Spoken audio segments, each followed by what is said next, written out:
আসসালামু আলাইকুম ঘটক সাহেব। আপনাকে আমার ছেলের জন্য একটা পাত্রী দেখতে বলছিলাম না, তা কি হলো? ওয়ালাইকুম আসসালাম। দেখেছি, খুব সুন্দর একটা পাত্রী দেখেছি। পুরা দিনদার এবং ৫ ওয়াক্ত নামাজ পড়নেওয়ালা পাত্রী। মাশাল্লাহ, খুব ভালোই হলো। ঘটক সাহেব, আপনি তাদেরকে বলে দিন আমরা কালই পাত্রী দেখতে যাব ইনশাল্লাহ। এই বলে তারা তিনজনেই পাত্রী দেখার জন্য চলে যায়। আসসালামু আলাইকুম বন্ধুরা, নিত্য নতুন ভিডিও পাওয়ার জন্য চ্যানেলটা সাবস্ক্রাইব করে পাশের বেল আইকনটি অন করে আমাদের সঙ্গে থাকুন। ইসলামপুর নামের একটি গ্রামে মিজানুর নামের এক লোক বাস করত। তার একটি মেয়ে ছিল, জুলেখা। জুলেখা শিশুকালে তার মা মারা যায়। জুলেখাকে লালন পালন করতে তার বাবা এক বিধবা মহিলাকে বিয়ে করে। মহিলাটির সাথে সাবিনা নামের একটি মেয়েও ছিল। ও শুনছো সাবিনার মা, ঘটক সাহেব সাবিনার জন্য এক সম্বন্ধ আনছে। ছেলেটি একটা প্রাইভেট কোম্পানিতে চাকরি করে, দেখতেও ভালোই, আলহামদুলিল্লাহ, ভালোই তো। এমন ছেলে আর কই পাবে? কিন্তু তাদের চাহিদা অনেক বেশি। তা তো হবেই। অমন ছেলেকে কি আর এমনি এমনি পাওয়া যাবে? কিন্তু আমার কাছে এই মুহূর্তে এত টাকা নাই। ও বুঝেছি, আমার মেয়ে তো, তোমার তো আর মেয়ে না, তাই এমন কথা বলছো। কি সব বলছো? হ্যাঁ, আমি কি আর জুলেখা আর সাবিনাকে আলাদা চোখে দেখেছি নাকি? আগে করো নাই, এখন তো করছো। না গো সাবিনার মা, দুজনেই তো বিয়ের বয়স হয়েছে। আমি দুজনের জন্য সবকিছু সমান করতে চাই। আমি কিছু বুঝি না, আমি ওই ঘরেই আমার মেয়েকে বিয়ে দিব। এ কথা বলার পর মিজানুর সাহেবের মনটা খুব খারাপ হয়ে যায়। তার মেয়ে জুলেখার জন্য সে বড্ড চিন্তা করতে থাকে।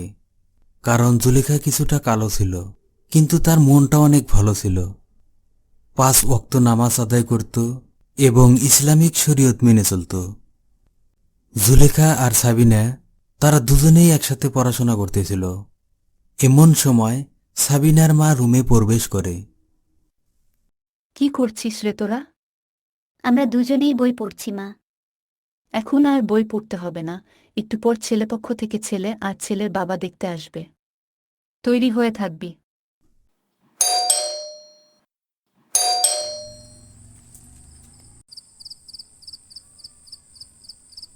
আসসালামু আলাইকুম।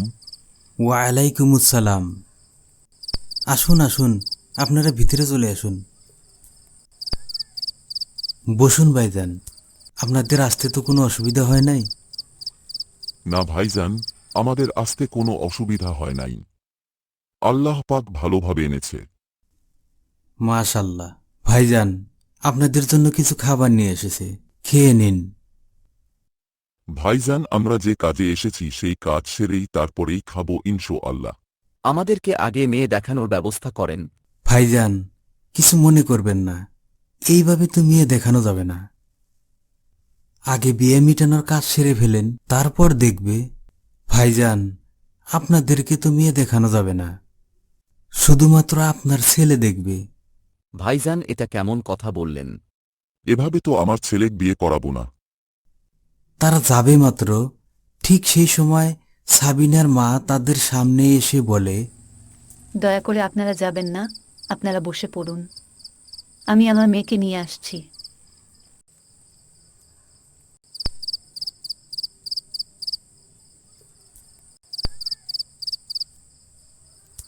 মাশাল্লাহ, মেয়ে তো খুব সুন্দর, আমাদের পছন্দ হয়েছে। তা মেয়েকে কি দিবেন?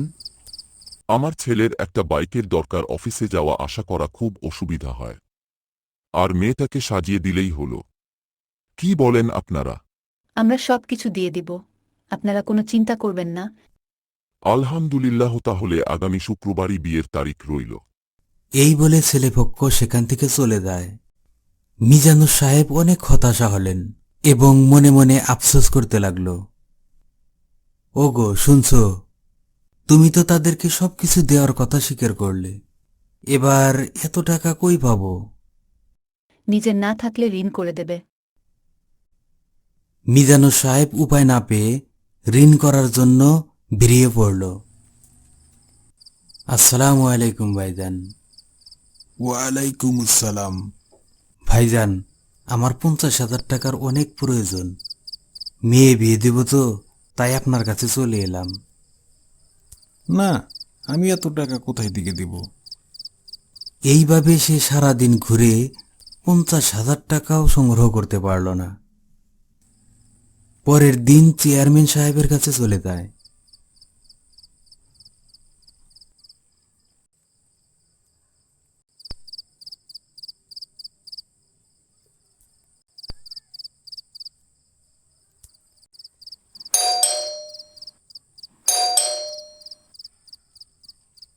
আসসালামু আলাইকুম। ওয়ালাইকুম আসসালাম। এত সকাল সকাল কি মনে করে?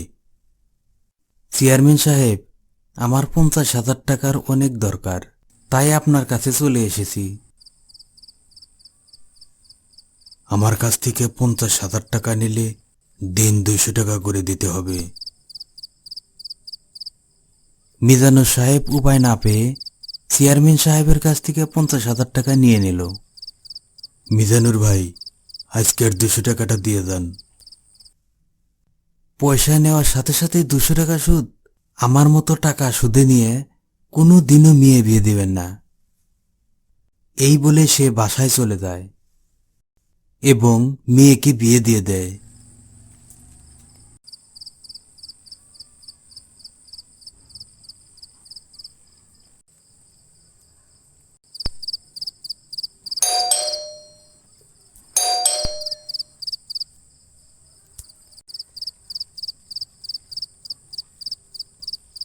কিছুদিন পর। মা, তুই এত রাতে একা কেন? আর তোর এই অবস্থা কেমন করে হলো? মা, ওরা যৌতুকের টাকার জন্য আমাকে অনেক মারে। আমি আর ওই বাড়িতে যাব না। আসসালামু আলাইকুম। ওয়ালাইকুম আসসালাম।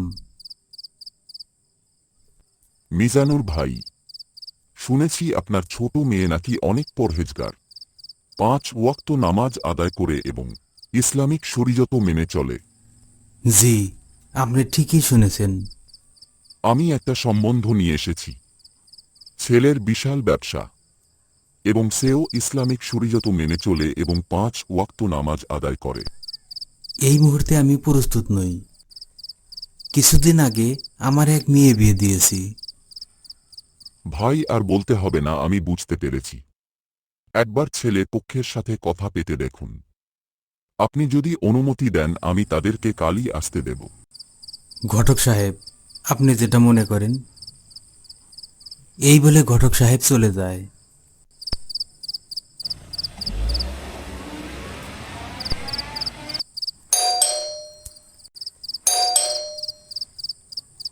আর পরের দিন ছেলেপক্ষ জুলেখাকে দেখতে আসে।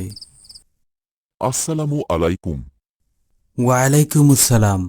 আসুন আসুন, আপনারা ভিতরে চলে আসুন। ভাইজান, আমরা আপনার মেয়ের কথা অনেক শুনেছি। 5 ওয়াক্ত নামাজ পড়ে এবং ইসলামিক শরীয়ত মেনে চলে। আমাদেরকে এমন একটা বুয়েরই দরকার। আমাদের ছেলেও 5 ওয়াক্ত নামাজ আদায় করে এবং ইসলামিক শরীয়ত মেনে চলে। ভাইজান, আমরা মেয়েকে সব দিয়ে সাজিয়ে নেব। ভাইজান, আপনার ছেলে কি ব্যবসা করে? আমার ছেলে এমএস কোম্পানির ওয়ানার। মাশাল্লাহ, এমএস কোম্পানিতে আমার বড় জামাই চাকরি করে। ভাইজান, দেলমোহরের কথাটা সেরে ফেলেন। দিলমোহর 50,000 টাকা করেন, আমরা বিয়ের দিন নগদ দিয়ে দেব। এমনিতেই আমাদের নবী করিম সাল্লাল্লাহু আলাইহি ওয়াসাল্লাম বলেছেন, যে বিয়েই যত কম খরচ হবে সে বিয়েতে তত বরকতময় হবে। আর যৌতুক নেওয়া তো একদম শরীয়তের বিপক্ষে। মিজানুর সাহেব ছেলেপক্ষর কথা শুনে খুশি হয়ে বলে, আলহামদুলিল্লাহ। তাহলে পাত্রপাত্রী এবার নিজেদেরকে দেখে নিক। সাবিনার মা আড়াল থেকে সব শুনতে পায় এবং নিজের ভুল বুঝতে পারে এবং পুরা ধুমধাম করে ছোট মেয়ের বিয়ে দিয়ে দেয়। কিছুদিন পর তাদের বড় জামাই তাদের বাসায় আসে। আর পরবর্তীতে এমন হবে না বলে কথা দেয় এবং সাবিনাকে নিয়ে বাসায় চলে যায়।